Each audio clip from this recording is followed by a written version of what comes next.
of those evil deeds. Whoever Allah guides will never be led astray. Alhamdulillah. And whoever Allah leads astray will have no way to find guidance. I bear witness that there is no God except Allah. And I bear witness that Prophet Muhammad sallallahu alaihi wasallam is his last messenger and slave servant. It's a blessing to be here today for Salat al-Jumu'ah. Mistaken and known, every day you do that, it's a blessing. And we ask Allah subhanahu wa ta'ala to bless those who made intentions to make it, but could be a possibility He called their souls before they were able to fill it out. And it's a possibility they just were busy, had something to do, but their intention was to be here. So we ask Allah subhanahu wa ta'ala to bless them and their families for that. We say, Ya ayyuhalladhina amanu taqullaha haqqa tuqatihi wa la tamutunna illa wa antum muslimun. O you who believe, fear Allah as He should be feared, and dare die not, except in a state of a Muslim.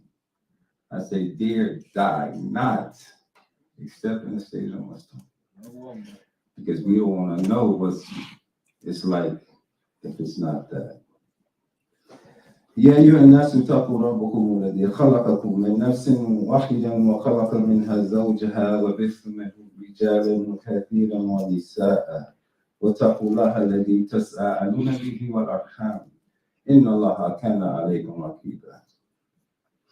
يا أيها الذين آمنوا اتقوا الله وقولوا قولا سديدا يصلح لكم أعمالكم ويغفر لكم ذنوبكم ويطع الله ورسوله فقد فاز فوزا عظيما. O you who believe, fear Allah, and speak a word straight to the point. He will then amend your deeds, forgive your sins, and whoever obeys Allah and His Messenger has certainly attained a great achievement. فإن أصدق الحديث كتاب الله تعالى وأحسن الهدي هدي محمد صلى الله عليه وسلم وشرور الأمور محدثاتها وكل بدعة وكل بدعة ضلالة وكل ضلالة في النار. أما بعد. Believers, during the time of Prophet Muhammad sallallahu alaihi wasallam, there were some people who heard about the events after death, and they denied them. And even in Surah Al-Ma'un, in the beginning, it says, that do you see the one who denies the judgment to come? And here, Deen, just like in Maliki Yawm Deen, represents the hereafter, the judgment. And this is the pillar of Iman. If you don't have strong belief in the hereafter, there's no way you can make sense out of life. There's no way you can just see all the chaos that's happening and be able to go to sleep with a calm body and peaceful mind. You go chaotic. But it's only because of that belief that a lot of us are able to witness things and still have a chance and energy to continue. We have to realize when this divine appointment comes, the divine appointment, you can't reschedule it. Can't be like, what about next week? You know what I'm saying? When that divine appointment comes, ain't no phone application can help you. Ain't no pill you can take and just disappear because Allah will find you. You have to realize that this thing that we're talking about here is extremely, extremely important. The Quran gives a glimpse of like a movie trailer of what the day of judgment will look like. And he says that the mountains will be like moss, like wool, soft. And if you run mountains, I ran the other day at, what is that? Kenneth Hahn, and there wasn't no soft spots in that mountain. But it said it would be soft on that day.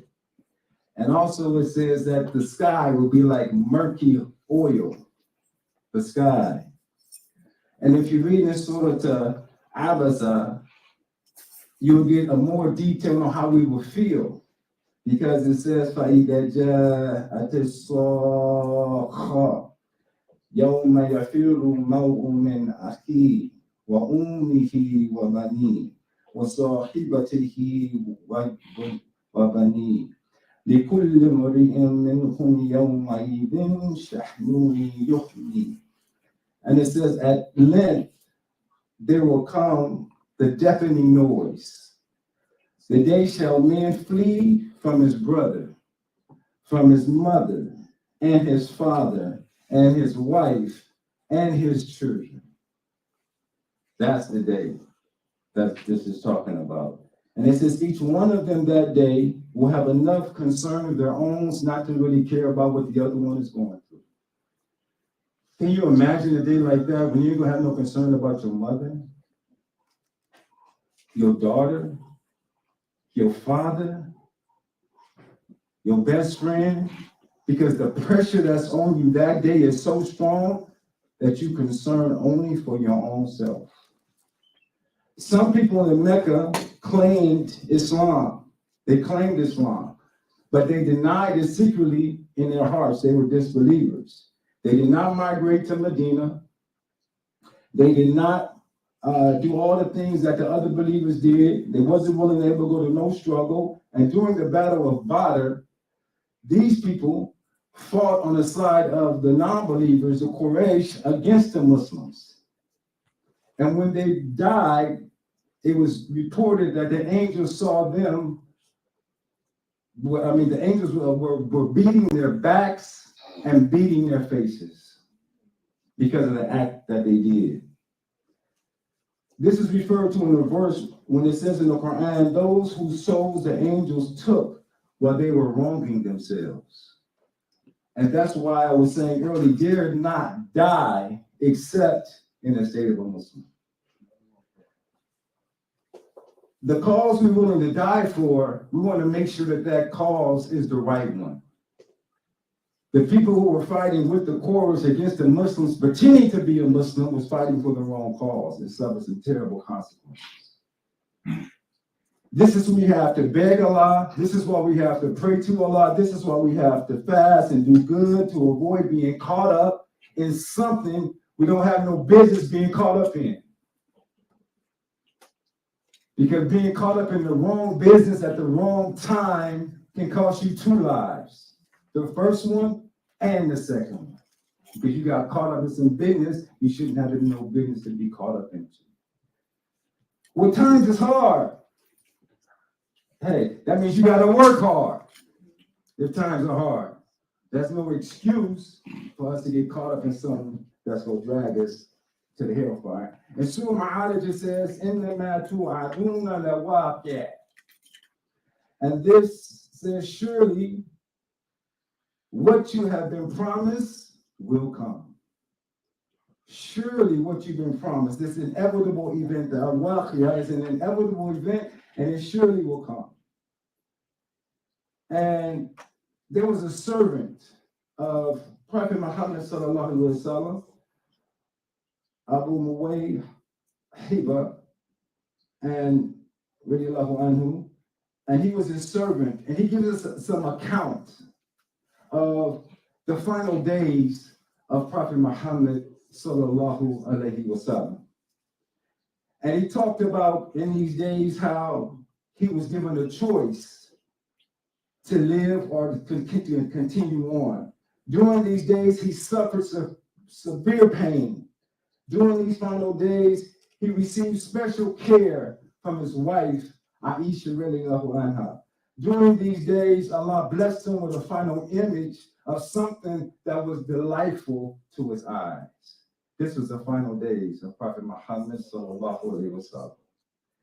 And it says, during the first of this, the servant of the Prophet sallallahu alaihi wasallam mentioned that he was woken up in the middle of the night and commanded to do prayers for the believers who was buried in Baqi, Maqbara Baqi, which is next to the Prophet Mosque in Medina. Has anybody in here been there? So you know the feeling that it is walking in that maqbara. And the Prophet was told to go there and pray for the believers' forgiveness. That was his task. When he came back from that task, he noticed that he had a severe headache. And he said that headache was the one that was going to be the one that was going to carry him to Allah subhanahu wa ta'ala. And so when he was feeling this headache, he went back home, and his wife, Aisha radiallahu anha, greeted him. And she said to him that your poor head, that's what she said. She said, your poor head. And he looked at her and he said, you're right, sweetie, my poor head. And it was a greeting of tenderness. It was a greeting of warmth. It was a greeting of love. It was a greeting of years and years of struggle together, a greeting of years and years of pain together, years of praying together, because regardless of the situation was, they was not going to allow anything to take away the love that they got between each other. And if you want to think about how to counter Shaitan's onslaught trying to break you and your wife up, or your wife and your husband up, get more tender, man. Get more nice. Be more considerate. And believe me, that could be one method taken from the Sunnah of the Prophet to reduce the onslaught that we get from Shaitan in our household. The servant said that I have been given, that Prophet Muhammad was given 2 keys. One key was to the world treasure houses and power to enjoy them forever. He was given the choice between this and meeting his Lord. And his servant says, Ya Rasulullah, why don't you take the treasures and be with us forever and then go to Jannah? Prophet looked at him and said, no. I am not going to take anything. I am ready to be with my Lord and to occupy my space in Jannah. Allahu Akbar. And I pray to Allah subhanahu wa ta'ala that when it comes to our time, that we have no delay in our soul to meet the one that we've been sacrificing our whole life for and to go willingly. I've never seen something like this, and I have to say it, than what I witnessed recently with a dear friend. And her husband is here, and he invited me to the house, and I remember her. And she was telling me, she says, Naeem, and this is real talk, I'm ready. I'm ready. After years of suffering, pain, after pain, worried about it, she was able to make salat. All she could say is Bismillah. She said, Naeem, I'm ready. I am fully submitted. I'm ready to meet my Lord. And I said, SubhanAllah, Allah, thank you for allowing my eyes to lay on my sister what I should do when it's my turn. Allahu Akbar. You have to realize, believers, that all of us are painfully toiling toward Allah. And we shall surely, the Quran says, we will meet him. And we pray to Allah in the process that our homes will be like the home that Aisha radiallahu anha had for her husband. He said whenever the Prophet began to get really ill, he would recite Quran. And he would rub those verses of the Quran that was a protection from evil. He would rub on his body those particular areas that he was feeling real pain from, those verses. Where at a certain point of time, he got too weak to be able to recite or to rub his body anymore. And guess who took over when that happened? Who you think took over? It wasn't no ghost. It was his wife. She was also knowledgeable of the Quran.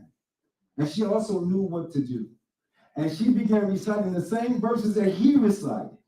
And instead of using her hands to rub him, she picked up his hands and used his hands to rub himself. You don't get no better than that. That's why they say if you marry a virtuous wife, you marry the one that is a treasure for the whole world. Don't get it twisted. We're talking about carrying this burden to make it to the hereafter. Dear believers, the final thing that the Prophet ﷺ was blessed to do at Fajr, Rabi al-Awwal, the 12th day of that, He woke up at Fajr and he came out of the room, and Abu Bakr was leading the salat in prayer. And as he looked at everyone in the rows in congregational prayer, and you got to imagine this. You're talking about 23 years of struggle. You're talking about receiving revelation, Jabal al-Nur, at night, Iqra bismi rabbika alladhi khalaqal insana min alaq, right? And then after that, 23 years of constant work, constant effort. And Allah blessed him to see the fruits of Allah's mercy. Because I could have said the fruits of his mercy, right, of his effort, but first it's Allah. So Allah's mercy. And because of that, and he saw the believers in prayer and doing a congregational salat, they said Prophet Muhammad stood back and he just smiled. He said, I don't want to leave salat, Abu Bakr. You go ahead. He just smiled out of gratitude. He couldn't track the laugh. And I can only imagine how that made him feel after all the years he was denied even to be able to pray in public, to now see his believers in peace, being able to make congregation to the Lord of all the worlds. أقول قولي هذا وأستغفر الله لي ولكم وأسائر المسلمين وأستغفر الله إنه غفور رحيم.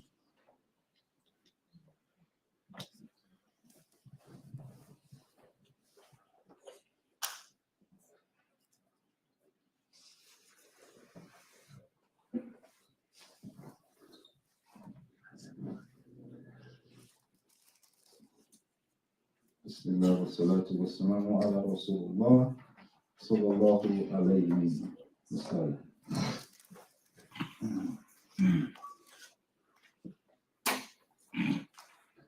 Dear family, basically, what I'm trying to express is that we have to be active believers in the day of judgment. It is no time to be messing around right now. We have to be active believers in the hereafter. It's a pure source of strength. It's a pure source to manage setbacks. Say if you have a problem and you can't deal with something, think about meeting Allah. For real. Think about standing before Allah, getting rewarded for your good and getting punished for your bad. And if it's met with seriously yaqeen, it has a way to give the believer the discipline that's needed to finish the task. The discipline comes from the belief. I've seen it. Believe me, you have to think about, and it pushes us to become whatever you want to be. All these young people in the audience, you believe in Allah. And then after your belief, think about whatever it is you want to be, and then go to work. Believe me, Allah can carry you to wherever your vision desires to go if you wouldn't have put in the work. Ain't no short days, ain't no days off. I want you to think big without letting anything stop you. I am inspired by the life of Muhammad sallallahu alaihi wasallam. It's never a time in my life since I came back to the community that I did not study his life. It's like the Quran, I have to have it. And it was a few months because I finished like a lot of volumes that I didn't have it. And I felt like lost. Even though I was reading the Quran, I was asking my daughter, where's my book? Where's my book? Because I got to have that in my head to battle what I'm battling. You understand what I'm saying? I can't go no days without having it. Because the challenge is too rough, man. The burden is too big. It's too heavy. That lightens it. So I'm inspired by the life of the Prophet because I want to age with dignity. How can I do it without his following his sunnah? I'm going to just go out there and just work out and stuff and think that's going to be it. Eat some, some good food and that's it. No, that's part of it, but that ain't all of it. To age with dignity, you have to look at how much he achieved after 40. Look at how much he achieved after 50. Look at how much he achieved after 60, man. He was like slaughtered like 60 camels. I'm with them camels. I know what them camels is like. There's some big, heavy, you got to be strong. And he was able to do like 60 in his 60s, the same of his age. That's ridiculous. That's serious, brother. Y'all not in shape. Get in shape, man. Get in shape, because that ain't the sooner to be just be relaxing. He wasn't like that. Because believers in the family, in the community, with certain yakin and meet Allah, you can expose for what they really stood for. They overcame Satan, the threat of poverty, with faith. They wasn't in a community that had a lot, but because they had a lot of faith, they overcame poverty with their faith. 13 years of intense study of the hereafter. The only way we're going to be able to survive the conditions we're facing is strong faith in Allah and the hereafter. A young people, you got to have a life plan. What's your life plan?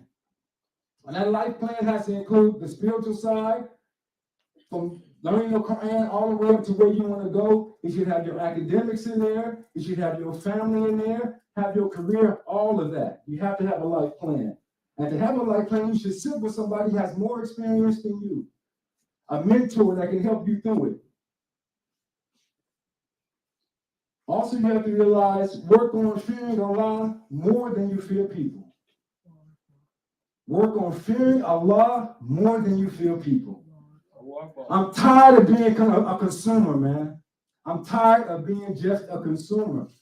I want to create something. I want to produce something. It says made by Islam. It's a manufacturing something that we got. Just buying from the store at the time, stuff is already packaged. I want it before it's packaged. I want to see the process. That's what we have to strive for. The Prophet Muhammad was working up to his final days of his life. And Allah loves the workers. So let the workers work. Allah loves them. So let the workers work. In closing, I want to thank all the believers for their condolences of the passing of my grandmother, Miss Mary Watkins, Papa Shaw's mother. Super soldier. The reason I can stand before you with a spine in my back is because of that woman. She was like that. She was for real. When I come in the room, she called me Mr. Smoothie. When I live out, she give me the big high-powered fist. That's grandma. That was grandma. So I appreciate that. She's a beautiful woman. Believers, we was instructed sometimes to get up at night, and it's a dua that it says, A'udhu bika min sharri ma sana'tu. I seek Allah's refuge from the evil I have committed. Always start with yourself. Don't blame nobody. Even if you ain't the one to be blamed, still start with yourself. It says, Abuhu laka bi ni'matik alayya. I acknowledge your favor upon me. Wa abuhu laka bi dhanbi faghfirli. I acknowledge my sins, so forgive me. فَإِنَّهُ لَا يَغْفِرُ ذُنُوبَ إِلَّا أَنْتَ. For surely none can forgive sins but you, Allah. It says when you make this dua is called Sayyid al-Istighfar. It's the master of all du'as for forgiveness. And it said whoever says this dua in the daytime with conviction and they die before the evening, they will be among the people of paradise. And whoever says this at night with conviction and dies before the morning, they will be among the people of paradise. So believers, this is a beautiful religion because it takes us from birth all the way to our end. And then as we begin again, this is the bomb religion. I'm serious, man. Bro. I'm sold, man. I'm sold on. I'm happy I'm being sold on the right thing. It could have been something else. So we ask Allah, we make dua. Allahumma salli ala Muhammad wa ala ali Muhammad kama sallaita ala Ibrahim wa ala ali Ibrahim innaka Hamidum Majid. Allahumma barik ala Muhammadin wa ala ali Muhammad kama barakta ala Ibrahim wa ala Ibrahim innaka Hamidum Majid. وربنا آتنا في الدنيا حسنة وفي الآخرة حسنة وقنا عذاب النار. ربنا أفرغ علينا صبرا وانصرنا على قوم الكافرين ربنا لا تزغ قلوبنا بعد إذ هديتنا وهب لنا من لدنك رحمة إنك وأنت الوهاب. إن الله وملائكته يصلون على النبي يا أيها الذين آمنوا صلوا عليه وسلموا تسليما. سبحانك ربك رب العزة عما يصفون والسلام على المرسلين والحمد لله رب العالمين. أقم الصلاة. الله أكبر الله أكبر. أشهد أن لا إله إلا الله. أشهد أن محمد رسول الله. حي على